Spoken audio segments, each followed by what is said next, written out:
కాలాలు మారిపోతున్నా, నీకు చేరువ కాలేకున్నా, నా సమీపానను నిలుచున్నా, నిన్ను చేరలేకపోతున్నా. యేసు నీ కోసం వెదికే నా ప్రాణం, నా తండ్రి నీ కోసం ఏనారాటం. నాకు ఈ అప్పులు తీర్చకపోతే నేను బతకను యేసయ్యా, నాకు ఈ రోగం తగ్గించకపోతే నేను బతకను, నాకు ఈ సమస్య తీర్చకపోతే నేను బతకను, నాకు ఈ కష్టాలు తొలగించకపోతే నేను బతకను అన్నది కాదు డైలాగ్ అక్కడ.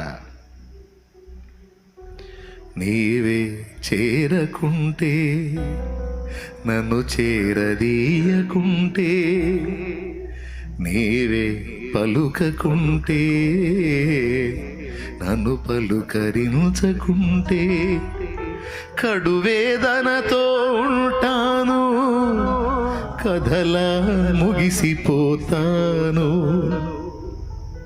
ముగిసిన కథ అయిపోద్ది నా జీవితం. నువ్వు నన్ను స్పర్శించకపోతే, నువ్వు నాతో మాట్లాడకపోతే, నువ్వు చేరకపోతే, నన్ను చేరదీయకపోతే, పలకరించకపోతే, నన్ను స్పర్శించకపోతే నేనేమైపోతానో నాకు అర్థం కావట్లేదు దేవా. అన్నంత ఆకలి.